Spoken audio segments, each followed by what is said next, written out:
ప్రభువైనటువంటి యేసుక్రీస్తు నామములో దేవుడు అనుగ్రహించినటువంటి విలువైనటువంటి సమయాన్ని సద్వినియోగపరుచుకుంటూ ఆయనను ఆత్మతోనూ సత్యముతోనూ ఆరాధించి ఆయన ఆశీర్వాదాలతో నిత్యత్వానికి వారసులవడానికి దేవాసక్తితో దేవదేవుని పాద సన్నిధికి విచ్చేసిన మీ అందరికీ పేరు పేరున నా హృదయపూర్వక వందనాలు చెల్లిస్తూ ఉన్నానండి. రోమపత్రిక 6వ అధ్యాయంలో మనం ధ్యానం చేస్తూ ఉన్నాం.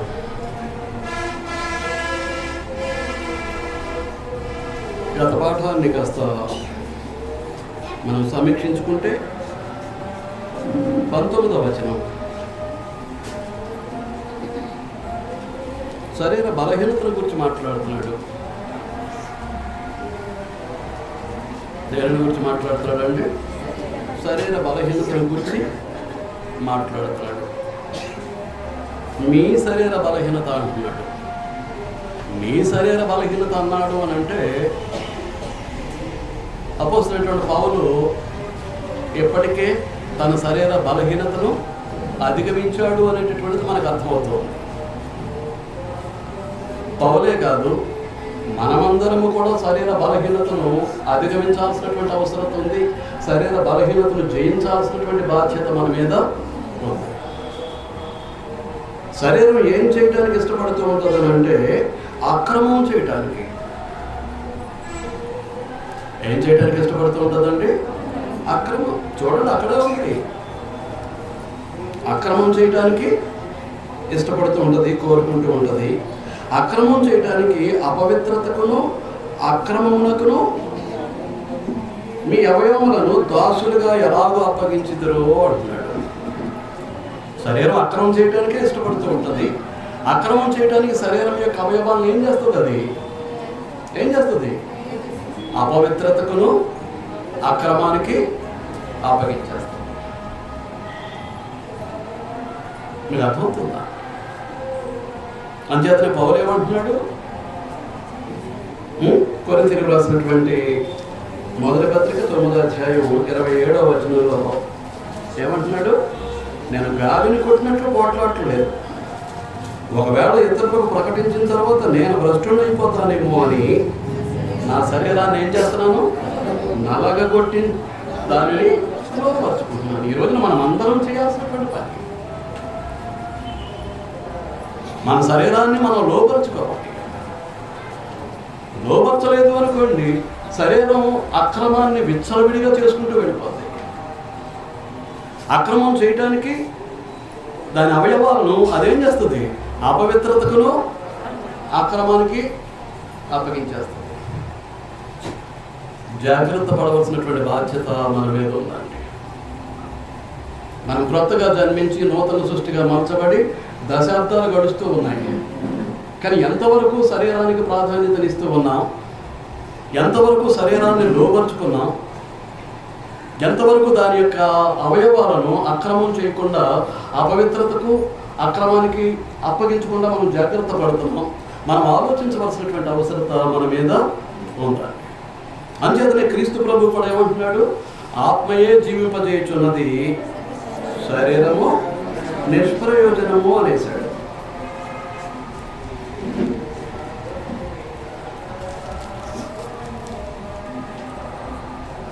యోహాను సువార్త 6వ అధ్యాయం 63వ వచనంలో ఆత్మయే జీవింపజేయుచున్నది కానీ శరీరము కేవలము నిష్ప్రయోజనం అనేసాడు.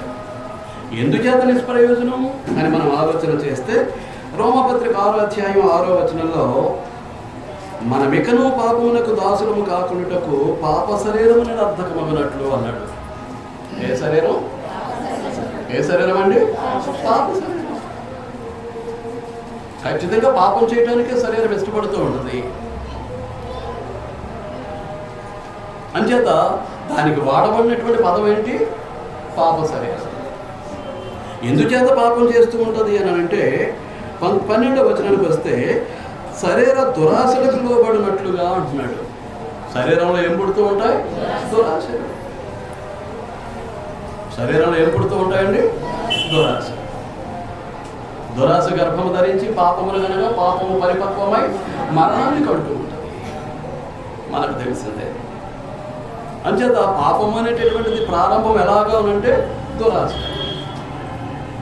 కనుక ఆ దురాశ దేనిని ఆధారం చేసుకుని ఉంటుంది అన్నమాట? శరీర దురాశలు అనేసాడు. అందును బట్టి చావులకు లోనైన మీ శరీరమందు పాపమును ఏలనీకుడి. ఆ దురాశను బట్టి పాపం ఏం చేస్తూ ఉంటుంది? శరీరాన్ని ఏలుతూ ఉంటుంది. దేవుని వాక్యానికి లోబడనివ్వదు. వస్తూ ఉంటారు, వెళుతూ ఉంటారు. ఎంతవరకు మీ జీవితాలను దైవ నియమంలో దేవుని వాక్యానుసారంగా నడిపించుకుంటూ ఉన్నారో ఒక్కసారి పరిశీలన చేయండి. దేవుని సన్నిధికి క్రమంగా రావటం విషయంలో కానీ,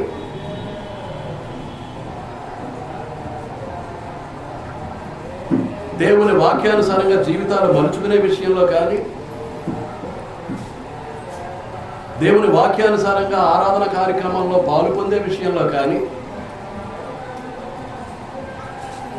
దేవుని మహిమార్థమై సంఘము తలపెట్టినటువంటి పనిపాట్లలో కార్యక్రమాల్లో హృదయపూర్వకంగా పాలు పొందే విషయంలో కానీ, తోడ్పాటు సహాయ సహకారాలు అందించే విషయంలో కానీ,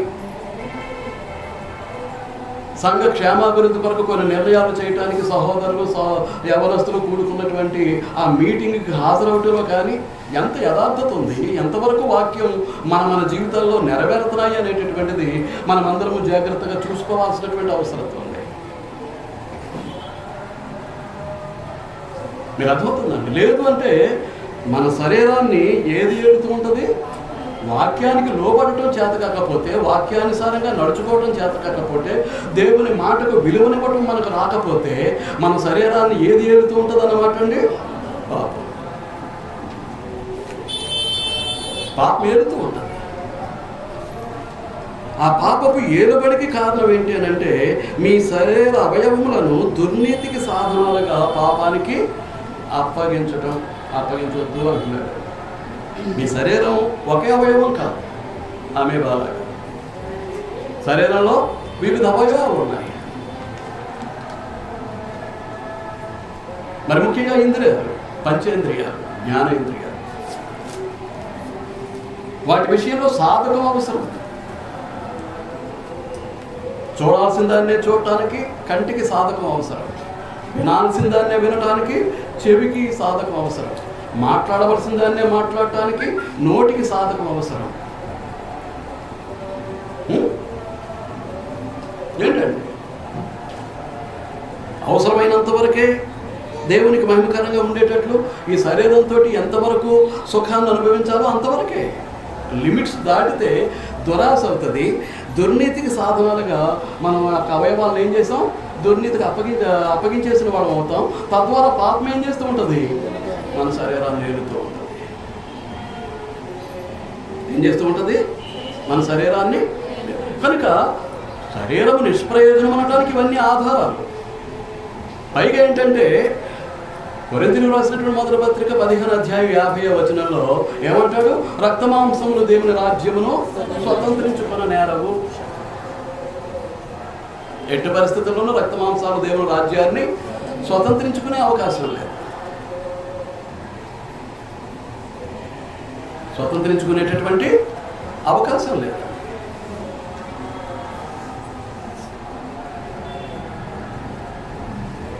అంచేత ఈ శరీరం యొక్క విలువను మనం గుర్తించవలసినటువంటి అవసరత మన మీద ఉంది. ఈ రక్తమాంసాల యొక్క విలువను గుర్తించాల్సినటువంటి అవసరత ఉంది. మీకు అర్థమవుతుందా? అది పరిస్థితి. అంచేతనే 7వ అధ్యాయంలో పౌలు మాట్లాడుతూ ఏమంటున్నాడు?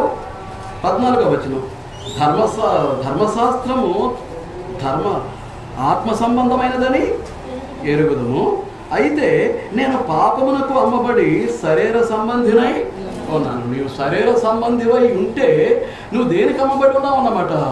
పాప.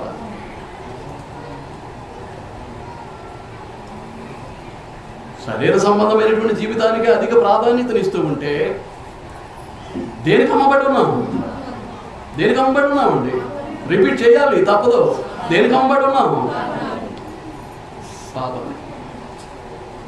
పాపానికి అమ్మబడ్డాము. పాపం మనల్ని కొనుక్కున్నది. హృదయం యొక్క తలంపులు, కోరికలు, భావ ప్రేరణలు పాపమై ఉంటాయి. పాపం కనుక మనల్ని కొనేసుకుంటే మనసు యొక్క ఆలోచనలు పాపమై ఉంటాయి. కంటి చూపులు పాపమై ఉంటాయి. చెవి వినికిడి పాపమై ఉంటుంది. నోటి మాటలు పాపమై ఉంటాయి. నోటితో తిని త్రాగేటటువంటి ఆహార పదార్థాలు కూడా పాపమై ఉంటాయి. చేసే పనులు పాపమై ఉంటాయి. నడిచే నడత కూడా పాపమై ఉంటుంది. మొత్తం దేహం అంతా కూడా పాపమయమై ఉంటుంది. ఏం చేత మనం పాపానికి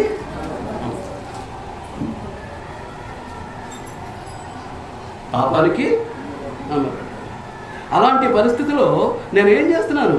నేను ఇచ్చించినది చేయక ద్వేషించినదియే చేయుచున్నాను. చేయాలనుకుని ఇష్టపడిన దాన్ని నేను చేయకుండా ఏం చేస్తున్నాను? నేను ఏదైతే ద్వేషిస్తూ ఉన్నానో దాన్నే చేస్తున్నాను.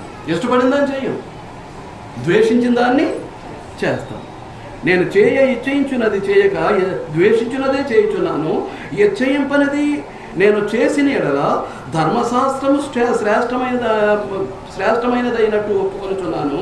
కావున ఎకను దాని చేయునది నా యందు నివసించు పాపమే గాని నేను కాదు. పౌలేమంటున్నాడు? నలుగుతున్నాడు. మనకు ఆ నలుగుడు ఉందా? శరీరానికి ఆత్మకి మధ్యలో నలుగుతున్నాడు. నేను శరీరానుసారంగా జీవించాలా, ఆత్మానుసారంగా జీవించాలా? ధర్మశాస్త్రం ఆత్మ సంబంధమైనటువంటిది. కానీ ధర్మశాస్త్రం కింద ఉన్నటువంటి పౌలు మాత్రం ఏం చేయలేకపోతున్నాడు? ఇష్టపడిన దాన్ని చేయకుండా ద్వేషించేదాన్నే చేస్తూ ఉన్నాడు. అలాంటి పరిస్థితిలో ఇచ్చయింపని దాన్ని నేను చేస్తూ ఉన్నాను అంటే ఇకను చేయునది నా యందు నివసించు పాపమే కానీ నేను కాదు. అంటే అర్థం ఏంటి?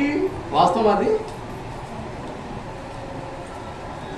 అక్కడే చెప్పట్లేదు, కింద కూడా మాట్లాడతాడు. చూడండి 20వ వచనంలో, నేను కోరని దానిని చేసిన ఎడల దానిని చేయునది నా యందు నివసించు పాపమే కానీ ఇకను నేను కాదు అంటున్నాడు. వాస్తవం అది.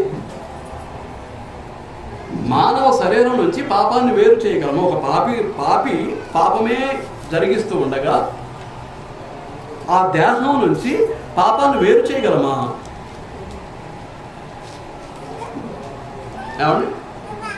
పాపాన్ని వేరు చేయగలమా? వేరు చేయగలమా? నేను కాదు, నాలో ఉన్నటువంటి పాపమే చేస్తుంది అని అంటే రేపు పొద్దున తీర్పు తీర్చేటప్పుడు యేసుక్రీస్తు ప్రభు దేనికి తీర్పు తీరుస్తాడు? ఆలోచిస్తున్నారా అండి? దేనికి తీర్పు తీరుస్తాడు? నేను కాదు, నాలో నివసించు పాపమే ఏం చేస్తుంది? పాపం చేస్తుంది అని అంటే దేనికి తీర్పు తీరుస్తాడు?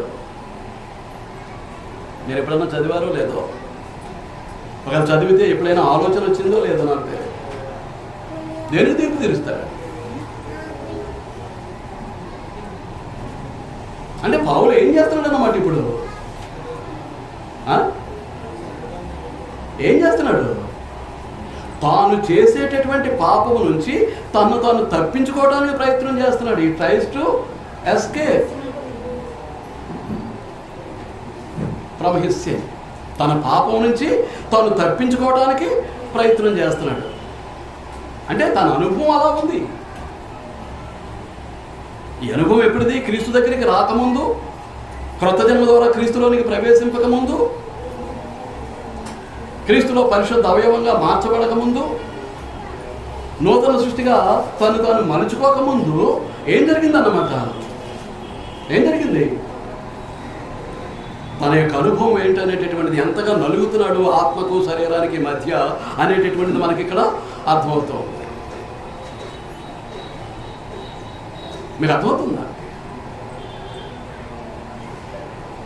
అందుచేత మనం చాలా జాగ్రత్తగా ఆలోచన చేయాల్సినటువంటి అవసరం మన మీద ఉండాలి. నేను కాదు, నాలో నివసిస్తున్నటువంటి పాపమే చేస్తుంది అని అంటే తను ఏం చేస్తున్నాడు? తప్పించుకోవడానికి ప్రయత్నం చేస్తున్నాడు. ఆ విధంగా తప్పించుకుంటే వీలవుతుందా? ఏమండి? వీలవుతుందా? ఏమ్మా? వీలవుతుంది. రేపు మొదట క్రీస్తు ప్రభు రెండవ రాకల్లో వచ్చి తీర్పు తీర్చి పరలోకం వెళ్ళే వాళ్ళని పరలోకానికి, నరకానికి పోయే వాళ్ళని నరకానికి విభజించాలి అని అంటే దేన్ని బట్టి తీరుస్తాడు? నేను కాదు, నాలో ఉన్న పాపం ఏం చేస్తుంది? నేను ఇష్టపడిన దాన్ని చేయనివ్వట్లేదు, ఇష్టపడిన దాన్నే నేను చేస్తున్నాను. అది నాలో ఉన్న పాపమే కానీ నేను కాదు. తప్పించుకోవడానికి అవకాశం లేదండి. పౌలు తన ఆవేదన వ్యక్తం చేస్తున్నాడు, ఏం జరుగుతుంది? ఇంకా మనం కిందకు వెళ్ళామనుకోండి, 22 నుంచి చదువుతున్నాను. అంతరంగ పురుషుని బట్టి దేవుని ధర్మశాస్త్రమునందు నేను ఆనందించుచున్నాను. అంతరంగ పురుషుడు అంటే ఎవరు? అంతరంగ పురుషుడు అంటే ఎవరు? ఆత్మ. ఆత్మ ఎందు నేను ఏం చేస్తున్నాను? ధర్మశాస్త్రాన్ని బట్టి ఆనందిస్తూ ఉన్నాను. వేరొక నియమము నా అవయములలో ఉన్నట్టు నాకు కనబడుచున్నది. అంతరంగమందు ధర్మశాస్త్రాన్ని బట్టి నేను ఆనందిస్తూ ఉన్నప్పటికీ వేరొక నియమము నా అవయములలో ఉన్నట్టు నాకు కనబడుచున్నది. అది నా మనసునందున్న ధర్మశాస్త్రముతో పోరాడుచు నా అవయములలో ఉన్న పాప నియమము నన్ను చెరపట్టి లోపరుచుకొనుచున్నది. అంతరంగ పురుషుని యందు ఏం చేస్తున్నాడు? అంతరంగ పురుషుని బట్టి ధర్మశాస్త్రమునందు ఆనందిస్తూ ఉన్నాడు. కానీ శారీరక అవయవాల్లో వేరొక నియమం ఉన్నట్టుగా ఆయనకు అతనికి కనిపిస్తూ ఉంది. అది నా మనసులో ఉన్నటువంటి ధర్మశాస్త్రముతో పోరాడుతూ ఉంది. నా అవయములలో ఉన్న పాప నియమముకు నన్ను చెరపట్టి ఇప్పుడు ఇదే జరుగుతుందండి. సిగరెట్ కాల్చేవాడు సిగరెట్ మానలేకపోతున్నాడు. గుట్కా, కైని, పాన్ పరాగ్, పాన్ మసాలాలు బొగ్గలు పెట్టుకుని వెళ్ళేవాడు దాన్ని మానలేకపోతున్నాడు. కళ్ళు, సారా, బ్రాందీ, విస్కీ, రమ్ము, జిన్ను ఈ తాగేటటువంటి వాడు దాన్ని వదులుకోలేకపోతున్నాడు. పరాయి పురుషుల, పరాయి స్త్రీల పొందును కలిగి ఉన్నటువంటి వారు దాన్ని వదులుకోలేకపోతున్నాడు. దొంగతనాన్ని మానుకోలేకపోతున్నాడు. అబద్ధికుడు అబద్ధాన్ని విడిచిపెట్టలేకపోతున్నాడు. మోసగాడు తన మోసాన్ని విడిచిపెట్టలేదు. ఎందుకంటే స్ట్రగుల్ మానవ దేహంలో.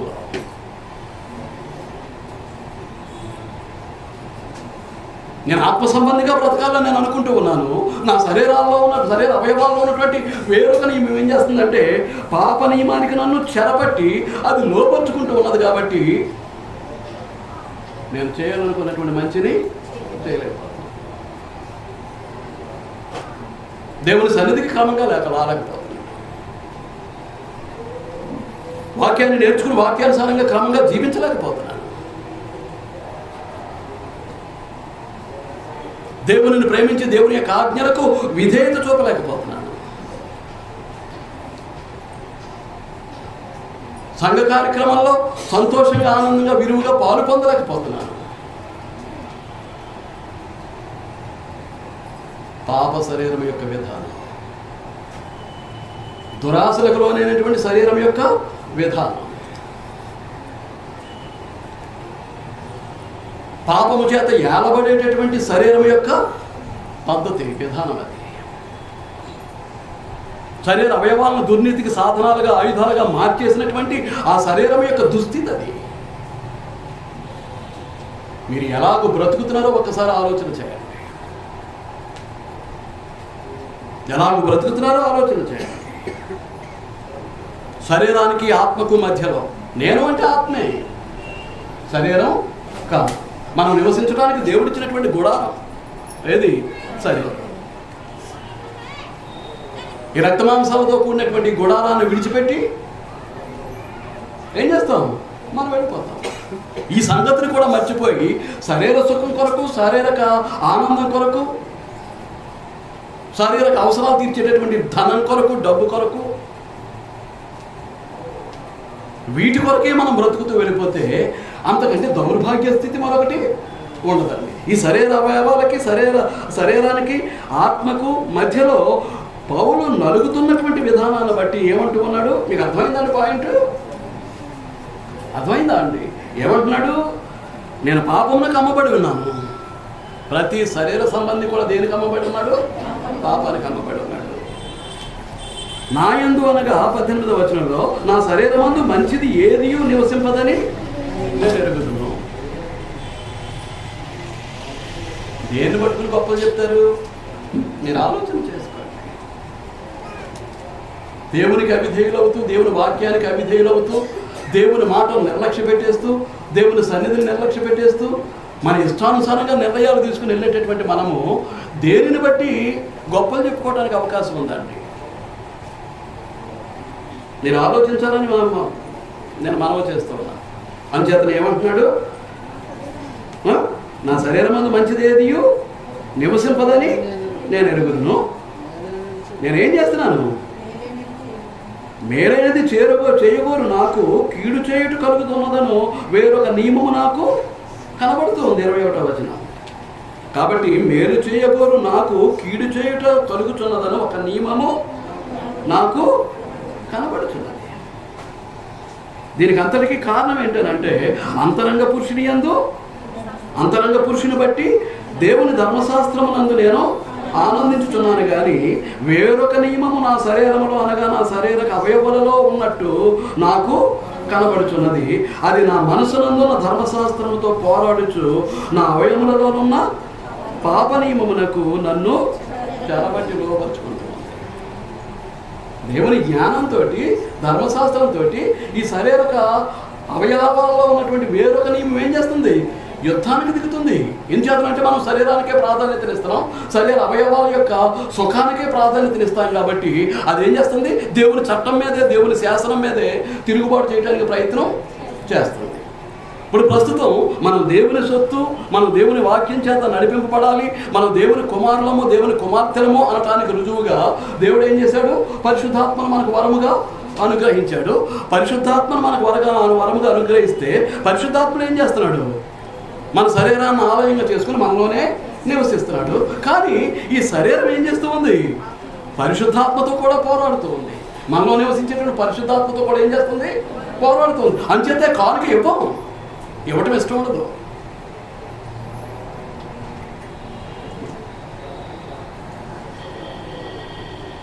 ఏదో ఇవ్వాలి అనేటటువంటిది ఆరాధనలో భాగంగా చేసి ఒక నియమంగా చేసేసాడు. కాబట్టి ఎంతో కొంత పట్టుకుని ఆ సంచిలో చేయి పెట్టేసి వదిలేసి ఏం చేస్తాం? చేయి వెనక్కి తీసేస్తాం. కానీ నిజానికి నీ ఆదాయానికి తగినట్లుగా నువ్వు కానుక ఇస్తున్నావా?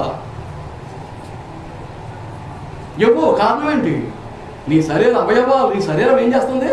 నీలో ఉన్నటువంటి పరిశుద్ధాత్మతోటే యుద్ధానికి దిగుతూ ఉంది. నీకు తెలియదు. అది ఆత్మ సంబంధమైనటువంటి వాక్యానికి విరుద్ధంగా నువ్వు నిర్ణయాలు ఎప్పుడైతే చేస్తున్నావో, ఆలోచనలు ఎప్పుడైతే కొనసాగుతూ ఉన్నాయో, అప్పుడు ఏం జరుగుతుందన్నమాట? నీ శరీరం పరిశుద్ధాత్మతోటి పోరాడుతూ ఉంది. అది నా మాట కాదు, గలతీయులకు రాసిన పత్రిక. మళ్ళా మీరు నా మాట అనుకుంటారేమో. 5వ అధ్యాయం 16-17 వచనాలు పౌలు మాట్లాడుతూ, నేను చెప్పున్నదేమనగా ఆత్మానుసారముగా నడుచుకొనుడి. ఏ ఆత్మ రాశాడు? పెద్దక్షరం రాశాడంటే ఏ ఆత్మ? పరిశుద్ధాత్మ. నేను చెప్పున్నదేమనగా ఆత్మానుసారముగా నడుచుకున్నాడు. ఆత్మ ఎక్కడున్నాడు? నేను దేవుని సొత్తు అనటానికి రుజువుగా, దేవుని చేత కొనబడ్డాను అనటానికి సంచకరువుగా, నేను దేవుని కుమారుని కుమార్తె అనటానికి రుజువుగా పరిశుద్ధాత్మను ఏం చేశాడు? నేను కొత్తగా జన్మించిన వెంటనే నేను ఆయన సొత్తు అనటానికి రుజువుగా పరిశుద్ధాత్మను నాకు వరముగా అనుగ్రహించాడు. ఆ పరిశుద్ధాత్ముడు ఏం చేస్తున్నాడు? నా దేహాన్ని ఆలయంగా చేసుకుని నాలో నివసిస్తూ ఉన్నాడు. కానీ నా శరీరం ఏం చేస్తుంది? పాప శరీరం, ఈ దురాశలతో నిండిపోయినటువంటి శరీరం, పాపము చేత ఏలబడుతున్నటువంటి శరీరం, దుర్నీతికి సాధనాలుగా శారీరక అవయవాలను మలిచేసినటువంటి ఈ దేహము దేనితో పోరాడుతుంది? నీలో దేవుని ప్రతినిధిగా ఉన్నటువంటి పరిశుద్ధాత్మతోటే పోరాడుతుంది. అంచేత ఏమంటాడు అని అంటే ఆత్మానుసారముగా నడుచుకోండి. అప్పుడు మీరు శరీరేచ్ఛను నెరవేర్చారు. ఎలా నడుచుకోవాలి? ఆత్మను అనుసరించండి. మీలో ఉన్నటువంటి పరిశుద్ధాత్మను అనుసరించండి. పరిశుద్ధాత్మను అనుసరించటము అని అంటే పరిశుద్ధాత్మ ప్రేరణతో వ్రాయబడినటువంటి వాక్యాన్ని అనుసరించటం. హృదయంలో ఒక తలంపు, కోరిక పుట్టింది అని అంటే అది వాక్యానుసారంగా ఉన్నదా లేదనేది నువ్వు పరిశీలించుకోవాల్సినటువంటి అవసరం ఉంది. మనసులో ఒక ఆలోచన ఆలోచిస్తూ ఉన్నామనంటే అది వాక్యానుసారంగా ఉన్నదా లేదా అనేది ఆలోచించవలసినటువంటి అవసరం ఉంది. ఒక చూపు చూస్తున్నామనంటే అది వాక్యానుసారమా, ఒక మాట వింటున్నామనంటే అది వాక్యానుసారమా, ఒక మాట మాట్లాడుతున్నామనంటే తోలటం కాదండి, ఏదో మాట్లాడేసి ఇష్టానుసారంగా శారీరక ఆధిక్యతను కాపాడుకోవటానికి, శరీర గొప్పదనాన్ని కాపాడుకోవటానికి ఊరికే ఇష్టానుసారంగా మాట్లాడటం కాదండి. ఆ మాట వాక్యానుసారమా? శరీరంతో ఒక కార్యాన్ని జరిగిస్తున్నావు, ఒక కార్యంలో పాలు పొందుతున్నావు అని అంటే అది వాక్యానుసారమా? ఆలోచించుకుంటేనే అది ఆత్మానుసారంగా నడుచుకునే విధానం అవుతుంది. అప్పుడు శరీరము ప్లస్ ఇష్టము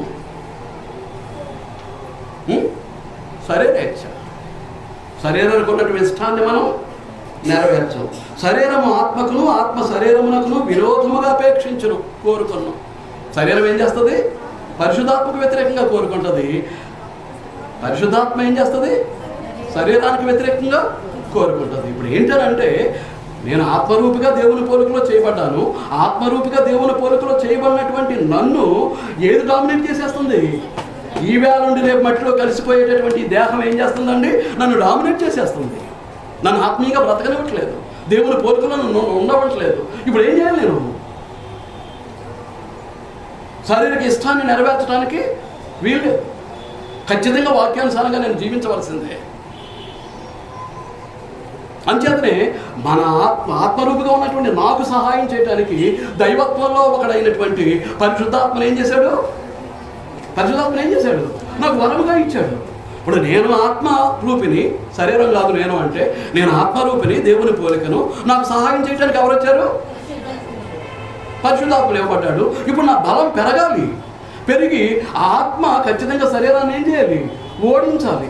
ఓడించినప్పుడు మాత్రమే మనం శరీర ఇచ్ఛను, శరీర కోరికను, శరీర ఇష్టాన్ని నెరవేర్చం. కానీ పరిశుద్ధాత్మను కూడా ఓడించే పరిస్థితుల్లో నీవు ఉన్నావు అనుకో, నువ్వు శరీర ఇష్టాన్ని నెరవేర్చుకుంటావు. ఇక్కడ దేవుని కార్యక్రమం ఎక్కడో ఏదో జరిగింది, శారీరక కార్యక్రమం, దానికే ప్రాధాన్యత ఇస్తాం తప్ప దేవుని కార్యక్రమానికి, దేవుని సన్నిధికి ప్రాధాన్యతను ఇవ్వం. ప్రతిఫలం అనుభవిస్తాం. ఎన్నిసార్లు అయితే శరీరానికి ప్రాధాన్యతనిచ్చి దేవుని, దేవుని యొక్క సన్నిధిని, దేవుని యొక్క వాక్యాన్ని నిర్లక్ష్యం చేస్తామో దాని యొక్క ప్రతిఫలాన్ని ఏం చేస్తాం? అనుభవిస్తాం. అంతే. ఇంక అందులో డౌట్ అండి. పాయింట్ అర్థమైందా అండి? కాబట్టి ఏమంటాడు? శరీరం ఆత్మకును, ఆత్మ శరీరమునకును విరోధముగా అపేక్షించుడు. ఏం జరుగుతుందో నీలో చూడు. లోపలికి అసలు నీలో పరిశుద్ధాత్ముడు ఉన్నాడా? నీ విశ్వాసం సరిగా ఉందా? నువ్వు పొందిన మారు మనసు సరిగా ఉందా? నువ్వు పొందిన క్రొత్త జన్మ సరైందేనా? నువ్వు నూతన సృష్టిగా మలచబడ్డావా? మలచబడితేనే ఈ దేహము పరిశుద్ధాత్మక ఆలయంగా ఉండేటటువంటి అవకాశం. జగత్ పునాది వేయబడక ముందు నిర్ణయించినటువంటి సత్క్రియలు దేవుని కొరకు చేస్తూ ఉన్నావా? తప్పించుకుని పారిపోవడానికి ప్రయత్నం చేస్తున్నావా? ఇక ఎలాంటి ఆలోచనలో ఉన్నటువంటి వారిలో పరిశుద్ధాత్ముడు ఉండడు. అలా పోరాడే అవకాశమే లేదు, పోరాటమే లేదు. ఏం చేస్తున్నావు? ఆత్మ సంబంధం కాదు, శరీర సంబంధం. శరీర సంబంధమైనటువంటి నీలో ఇక పరిశుద్ధాత్ముడు ఉండే అవకాశం లేదు. అలా పరిశుద్ధాత్ముడు దేవుడు అనుగ్రహించేది లేదు, నువ్వు పొందేది లేదు. ఏం చేత? నీ విశ్వాసం సరైనది కాదు, నీ మారు మనసు సరైనది కాదు. నువ్వు పాపం విషయంలో చనిపోలేదు క్రొత్తగా జన్మించడానికి. పాపం విషయంలో చనిపోతే క్రొత్త జన్మకు అవకాశం. పాపం విషయంలో చావకపోతే నీ క్రొత్త జన్మతో పని ఏముంది? ఏముందండి? అర్థమవుతుంది? అర్థమవట్లేదా? వేళాకోళం కాదండి క్రైస్తవ్యం. దేవుని కొరకు బ్రతకటం అంటే ఏదో బైబిల్ పట్టుకోవటం, రావటం, కూర్చోవటం, వెళ్ళటం. దాన్ని దేవుడు కోరుకోవట్లేదు. దేవుని కొరకు బ్రతకటం ఆయన కోరుకుంటూ ఉన్నాడు, ఆశిస్తూ ఉన్నాడు. ఎలాగో బ్రతకాలో తెలియజేసేస్తున్నాడు. మనకు ఎంతవరకు సహాయం చేయాలో అంతవరకు సహాయాన్ని చేసేసాడు. పరిశుద్ధాత్మను అనుగ్రహించి శరీరం ఏం చేస్తుంది? పరిశుద్ధాత్మను కూడా ఎదుర్కొంటూ ఉంది, ఢీ కొడుతూ ఉంది, యుద్ధం చేయడానికి రెడీ అవుతుంది. దేన్ని బట్టి? నువ్వు శరీరానికి ఇచ్చే ప్రాధాన్యతను బట్టి. అది నీ తప్పు, నా తప్పు తప్ప దేవుని తప్పు కాదు. నువ్వు శరీరానికే ప్రాధాన్యతలు ఇస్తూ ఉన్నావు, పరిశుద్ధాత్మకు విలువనివ్వట్లేదు. అసలు నేను ఆత్మరూపిణి, దేవుని పోలికను కదా, ఈ శరీరం ఏంటి అనేటువంటి ఆలోచన నీలో రావట్లేదు. దీని సుఖమే, దీని సంతోషమే, దీని ఆనందమే, దీని ఇష్టాన్ని నెరవేర్చుకుంటూ పోవటమే. అంచేత ఏమంటాడు? ఆత్మానుసారంగా నడుచుకునేటప్పుడు మీరు శరీరేచ్ఛను నెరవేర్చరు. ఎందుకు చేస్తున్నానంటే శరీరం ఆత్మకును ఆత్మ శరీరమునకును విరోధముగా అపేక్షించును కోరుకొనును. ఇవి ఒకదానికొకటి వ్యతిరేకముగా ఉన్నవి కనుక మీరేమి చేయ నిశ్చయించురో వాటిని చెప్పేసిన కారణం. అక్కడ ఏమన్నాడు? నేను చేయాలనుకున్నాను, నేను చేయలేకపోతున్నాను అన్నాడు. ఎక్కడ? రోమపత్రిక 7వ అధ్యాయంలో. ఎందుకంటే నీలో ఆత్మ సంబంధమైనటువంటి పోరాటం లేదు. నిన్ను శరీరానికి లోపలి చేసుకుంటున్నావు, శరీర ఇష్టాలే నెరవేరుస్తున్నావు, శరీర దురాశలే నెరవేరుస్తున్నావు, శరీర పాపాన్నే నెరవేరుస్తూ ఉన్నావు, నీ అవయవాలను దుర్నీతి సాధనాలుగానే చేసేసావు. ఇంకెక్కడ ఆత్మ సంబంధమైనటువంటి జీవితం? ఇంకెక్కడ ఆత్మ సంబంధమైనటువంటి జీవితం? శరీరం శరీరం శరీరం శరీరం శరీరం శరీర సుఖం, శరీర ఆనందం, దానికి అవసరమైనటువంటి డబ్బు, వెండి బంగారాలు, ఇళ్ళు, భూములు ఊరిక సమకూర్చుకోవటం ఇదే అభివృద్ధిని చూపెట్టడానికి ప్రయత్నం చేస్తున్నారు. ఇది అసలైనటువంటి అభివృద్ధి. మీలో ఉందో లేదో చూసుకోండి. దేవుడిచ్చే అభివృద్ధి ఇది. ఇది లేనప్పుడు నాకు దేవుడిచ్చాడు, నువ్వు సంపాదించుకుంటున్నావు. ధనాపేక్షతోటో, దుర్లాభాపేక్షతోటో, ధన వ్యామోహనగా లోభత్వంతో, పిసినారితనంతో, ఇంకో దానితో నువ్వు కూడా పెట్టుకుంటున్నావు, నీ అకౌంట్లు పెంచుకుంటున్నావు, నీ బీరువాలో డబ్బులు కట్టలు పెంచుకుంటూ ఉన్నావు, దాన్ని బట్టి సుఖిస్తూ ఉన్నావు, ఆనందిస్తూ ఉన్నావు. ఇదంతా దేవుని ఆశీర్వాదం చెప్పడానికి అవకాశం లేదు.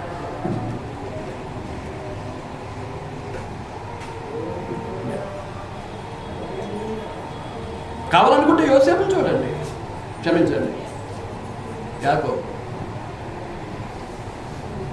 క్షమించండి, ఎవరు? ఎంతో విస్తారమైనటువంటి పశువుల సంపద అతనికి లభించింది, దేవుడిచ్చాడు. అవన్నీ కూడా ఎబ్బోక రేపు దాటించేసి అదంతా దేవుని ఆశీర్వాదం కాదా అండి? అవునా కదా? ఏమన్నా తెలియట్లేదా? కాదు. ఆ గొర్రెల మందులు, మేకల మందులు, ధనము, ఆ సంపద, ఆ ఆస్తిపాస్తులు, అదంతా దేవుని ఆశీర్వాదం కాదు అనుకున్నాడు. నువ్వు నన్ను దీవిస్తేనే కానీ నేను వదలను అంటున్నాడు ఎబ్బోకరేవు. అవన్నీ రేవు దాటించేశాడు అవతలకి. నువ్వు నన్ను దీవించేదాకా నేను వదలను. ఇల్లులు కట్టుకున్నావు, దేవుని ఆశీర్వాదం. వెండి బంగారం సమకూర్చుకున్నావు, దేవుని ఆశీర్వాదం. కుర్రాడికి ఉద్యోగం వచ్చింది, దేవుని ఆశీర్వాదం. పిల్లకి పెళ్లి చేసాం, దేవుని యొక్క ఆశీర్వాదం. భూములు కొనుక్కున్నాం, దేవుని ఆశీర్వాదం. ఇదేనా దేవుని ఆశీర్వాదం అంటే? ఇదేనా?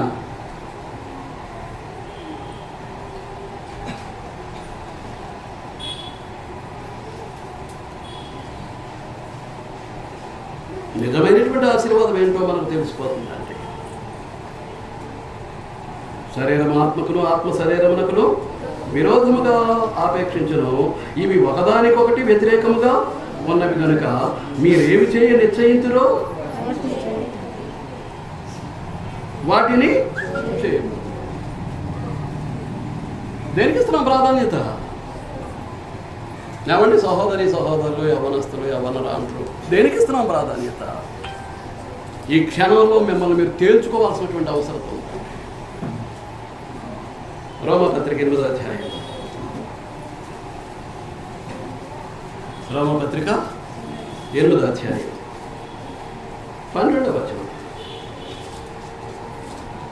కాబట్టి సహోదరులారా, శరీరానుసారంగా ప్రవర్తించుటకు మనము శరీరమునకు రుణస్థలము కాదు. సరిపోతుందా? గలతీ పత్రికలో ఉన్నటువంటి దానికి దీనికి సరిపోతుందా లేదా అండి? ఎక్కడది? గలతీ పత్రిక 5వ అధ్యాయం 16-17 వచనాలు.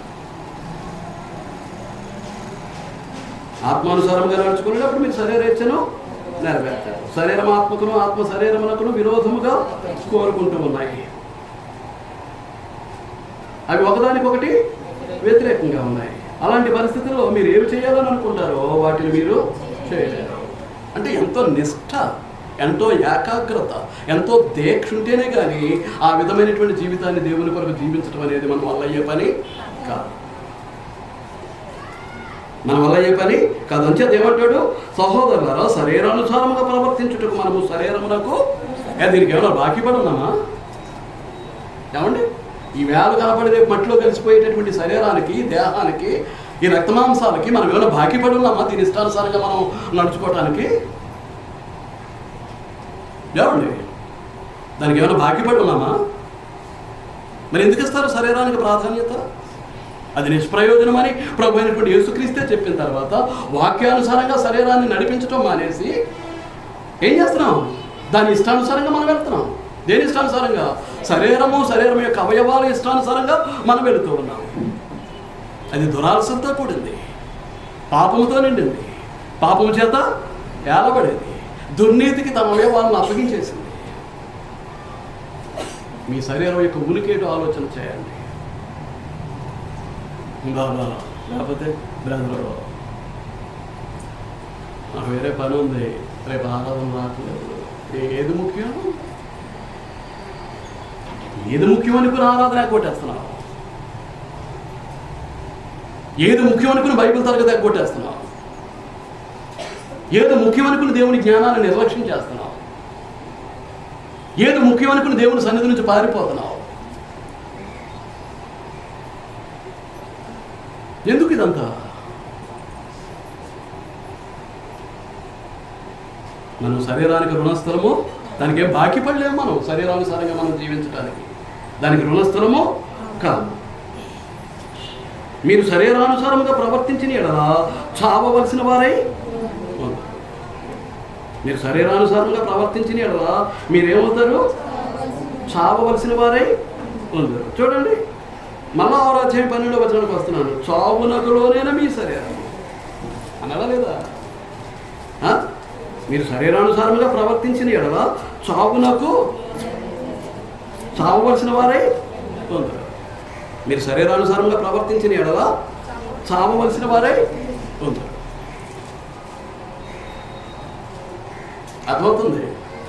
ఆలోచిస్తున్నారు. ఇక్కడ ఏమంటాడు? చావునకు లోనైనా మీ శరీరం, చావునకు లోనైనా మీ శరీరం. అలాగే 16వ వచనంలో చావు నిమిత్తముగా పాపానికి మీరు లోబడతారేమో. 6వ అధ్యాయం 16 గతంలో చదివినవేవి. శరీర క్రియలు చేసుకుంటూ పోతే మీరు చావవలసిన వారై ఎందురు. అది శరీరం ఎలాంటిది? చావుకి లోనైంది. ఇప్పుడా రేపా ఏమో ఎప్పుడు చేస్తామో. మీరు పాపానికి దాసులుగా ఉన్నారు అని అంటే మీరు చావు కొరకే, చావునే కోరుకుంటున్నారు. ముందు ఆత్మీయంగా చేస్తారు, దేవుడు విడిచిపెట్టేస్తాడు. రెండవది దాని యొక్క పర్యవసానాలు శరీరంలో అనుభవించి క్షీణించి అప్పుడు శారీరకమైనటువంటి చావు. ఎంచేత we are fighting against the holy spirit behalf the of physical body. శరీరపక్షంగా ఏం చేస్తున్నాం? పరిశుద్ధాత్మతోనే పోరాడేస్తున్నాం అండి. పరిశుద్ధాత్మ ప్రేరణతో రాయబడినటువంటి వాక్యాన్ని పట్టించుకోవట్లేదు, లెక్కలేదు. ఈ పేదాల దొరద, బొగ్గల దొరద, గొంతు దొరద, ఈ శారీరక దొరద, ఈ దొరదలు తీర్చుకోవడానికే ఇష్టపడుతూ ఉన్నాం తప్ప దేవుని వాక్యానుసారంగా దేవుని కొరకు బ్రతకటం అనేటటువంటిది ఏం పెట్టాలి? సిగరెట్ నిలబెట్టేయాలి. ఎక్కడ? పేదలు. బొగ్గలు దొరద, గుట్కాలు, ఖైనీలు, పాన్ పరాగులు, పాన్ మసాలా. గొంతుకు దొరద, తాగాలి, మత్తు దిగుతుంటే ఎక్కించేయాలంతే. పరస్త్రీ పురుషుల పొందు ఈ శరీరానికి ఏదో సుఖం. దొంగతనం, మోసం, అబద్ధం, ఇదంతా కూడా ఏంటన్నమాట? శరీర సంబంధమైనటువంటి జీవనం. శరీర సంబంధమైనటువంటి జీవనం మార్చుకోవాల్సినటువంటి అవసరత మన మీద ఉంది. అంచేతను ఏమంటాడు? శరీరానుసారంగా ప్రవర్తించుటకు మనం శరీరమునకు రుణస్థలము కాము. మీరు శరీరానుసారంగా ప్రవర్తించిన ఎడల చావవలసిన వారై ఇందురు గాని ఆత్మచేత శరీర క్రియలను చంపిన ఎడల మీరు జీవిస్తారు. ఆ పరిశుద్ధాత్మ సహాయంతో ఆత్మచేత ఏం చేయాలి? శరీర క్రియలను చంపాలి. అబ్బే 10 సంవత్సరాలు, 20 సంవత్సరాలు, 30 సంవత్సరాలు గడిచిపోతున్నా కానీ ఆ స్థితి కలగట్లేదు. శరీరమే ఆరాధన, బైబిల్ తరగత, లేకపోతే సహోదరులు యవనస్తుల మీటింగా, వీలైతే వెళ్తాం, లేకపోతే లేదు. దీనికే ప్రాధాన్యత. ఇది వద్దంటుంది, మానేస్తున్నాడు. ఏది వద్దంటుంది? ఇది వద్దంటుంది. ఏది? యేసురాజు గారు ఈ శరీరం వద్దంటుంది, మానేసి ఇంట్లో కూర్చుంటున్నాడు. దేవుని కార్యాలను గురించి ఆలోచించట్లేదు. సొంత కార్యాలే, ఎప్పుడు సొంత కార్యాలే. ఎంతకాలం ఉంటుందండి అది? ఎంతకాలం ఉంటుంది? ఎంతకాలం ఉంటుందని మీరు అనుకుంటూ ఉన్నారు? మీకు అర్థమవుతుందా? ఇలాంటి పరిస్థితుల్లో పౌలేమంటున్నాడు 24వ వచనం, 7వ అధ్యాయం 24వ వచనం, అయ్యో నేను ఎంత దౌర్భాగ్యుడను. ఏమంటున్నాడండి? అయ్యో నేను ఎంత దౌర్భాగ్యుడను, ఇట్టి మరణమునకు లోనకు శరీరము నుండి నన్ను ఎవడు విడిపించును? చూస్తున్నారా అండి? చదువుతున్నారా? గమనిస్తూ ఉన్నారా? అయ్యో నేను ఎంత దౌర్భాగ్యుడను. ఇక్కడ ఎంతమంది దౌర్భాగ్యులు ఉన్నామండి మనలో? సహోదరుల్లో కానీ సహోదరులలో కానీ ఎంతమంది దౌర్భాగ్యులు ఉన్నాం? శరీరాన్ని జయించలేక, ఆత్మకు లోబడలేక, ఆత్మానుసారంగా నడుచుకోలేక దౌర్భాగ్యం. పౌలే నేను దౌర్భాగ్యుడు అంటే పౌలతో పోలిస్తే మనం ఎంతండి? కనుక దాని నుంచి తప్పించేవాడు ఎవరంటే యేసుక్రీస్తు అని సూచించడానికి 25వ వచనం ఏమంటున్నాడు? మన ప్రభు అయిన యేసుక్రీస్తు ద్వారా దేవునికి కృతజ్ఞతాస్తుతులు చెల్లించుతున్నాడు. ప్రభు అయిన యేసుక్రీస్తు ద్వారా ఏం చేస్తున్నాను? కృతజ్ఞత. అంటే ఎవరు తప్పిస్తారన్నమాట? ప్రభు అయినటువంటి యేసుక్రీస్తు. ఎవరు తప్పిస్తారు? ప్రభు అయినటువంటి యేసుక్రీస్తు. అందుచేత 8వ అధ్యాయం 1వ వచనంలో ఏమంటాడు? కాబట్టి ఇప్పుడు క్రీస్తునందు ఉన్న వారికి ఏ శిక్షా విధియో లేదు. క్రీస్తునందు ఉండి కూడా దౌర్భాగ్యపు గతి. అనేక సంవత్సరాల తరబడి క్రీస్తు పరిశుద్ధ శరీరమైనటువంటి క్రీస్తు సంఘంలో ఉంటూ కూడా దౌర్భాగ్యపు స్థితి. ఉన్నటువంటి దురలవాటిని, చెడలవాటిని, వ్యసనాన్ని వదులుకోలేనటువంటి పరిస్థితి. దేవుని సన్నిధిలో క్రమంగా నడుచుకోలేనటువంటి దుస్థితి. క్రీస్తులో ఉన్నప్పుడే మార్పు లేకపోతే, క్రీస్తులో ఉన్నప్పుడే జీవితాన్ని చక్కదిద్దుకోలేకపోతే పౌలు ఏమంటున్నాడు? ఇప్పుడు క్రీస్తునందు ఉన్న వారికి ఏ శిక్షా విధియో లేదు. క్రీస్తునందు ఉన్న వారికి ఏ శిక్ష? అయితే అవన్నీ కూడా ఏమైపోయాయి? దాటిపోయాడు. శరీరాన్ని జయించేశాడు. ఎవరు? క్రీస్తునందు ఉన్నటువంటి వాడు. నేను గాలి కొట్టినట్టు పోట్లాడట్లేదు. నేను ఇతరులకు ప్రకటించిన తర్వాత నేనే భ్రష్టుని అయిపోతానేమో అని నేనేం చేస్తున్నాను? నా శరీరాన్ని నలగొట్టి దానిని లోబర్చుకుంటూ చేస్తున్నాం మా పని. దాని ఇష్టానుసారంగా మనం వెళ్ళిపోతున్నామా శరీరం వెనకతల పడి? లేకపోతే ఆ శరీరాన్ని నలగొట్టే కార్యక్రమం ఏమైనా ఉందా? ఆరాధనకి వెళ్ళొద్దని శరీరం చెప్తే వెళ్ళొద్దంతే. బైబిల్ క్లాస్కి వెళ్ళొద్దని శరీరం చెప్తే బైబిల్ క్లాస్కి అంతే. ఏదో సంఘ క్షేమాభివృద్ధి కొరకు కొన్ని నిర్ణయాలు చేయడానికి సహోదరులు యవనస్తులు అంటే నీ శరీరం వెళ్ళొద్దని చెప్పేస్తే మాకు అంతే. శరీర సంబంధి, భౌతికవాది, ఈ లోక సంబంధి వైపు బ్రతుకుతూ పరలోక సంబంధిగా ఎలా ఉంటావు? శరీర సంబంధిగా బ్రతుకుతూ ఆత్మ సంబంధిగా ఎలాగో నీ జీవితాన్ని కనుపరుచుకుంటావు? ఏంటి రుజువులే? మనసుంటే నరసాపురం నుంచి 4 కిలోమీటర్లండి. బుధవారం 7 గంటల నుంచి 9 గంటల వరకు 1 గంట పాత నిబంధన. ఎందుకు రాలేదు? సహోదరులు ఒక బండి మీద ఇద్దరు కలిసి వచ్చేయచ్చు. నిర్లక్ష్యం లెక్కలేదు అంతే. వాక్యంతో పని లేదు. ఆపేశారు. నేను అప్పుడే 2-3 సార్లు హెచ్చరించాను. పెట్టండి బ్రదర్ అనే మాట నోట్లోంచి రావట్లేదండి. బైబిల్ క్లాస్ అన్ని పనులు తిరగబడ్డాయి. వేళతో చిన్నపిల్లలు బైబిల్ తరగతి కూడా పొందుతరం పడింది. నరసాపురం బైబిల్ తరగతి మాత్రం పొందుతరం రావట్లేదు. వాక్యంను ప్రేమిస్తే, దేవుడి పట్ల భయము భక్తి ఉంటే ఏం చేయొచ్చు? రావడం 10 నిమిషాలు, అరవడం 10 నిమిషాలు, మొత్తం 20 నిమిషాల ప్రయాణం. ఇక్కడ 2 గంటలు దేవుని సన్నిధి. పాత నిబంధన, కొత్త నిబంధన. మనసు ఉండాలండి. అటు ఆసక్తి ఉండాలండి. దేవాసక్తి కావాలి.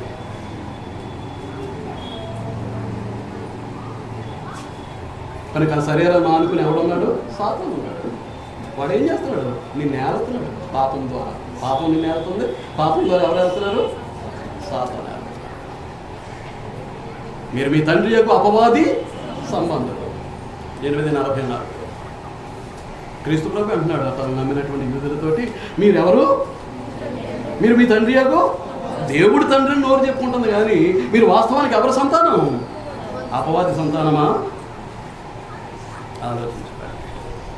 అందుకే దేవుని సన్నిధిని, దేవుని కార్యక్రమాలను నిర్లక్ష్యం చేస్తున్నామా? సాతాను చెరపడుతున్నాడా? శరీరానికి దాసులం అయిపోయామా? శరీరానికి లోబడిపోయామా? శరీరానికి అమ్మపడ్డామా? పాపానికి అమ్మపడ్డామా? ఆలోచించుకోవాలని మీకు మనం చేస్తూ ఉన్నాను. పాఠాన్ని నేను వచ్చే వారం కొనసాగిస్తాను. శ్రద్ధగా విన్నందుకు మీ అందరికీ వందనాలు తెలియజేస్తూ హృదయపూర్వకంగా సెలవు తీసుకుంటున్నాను. అధ్యక్షుడు.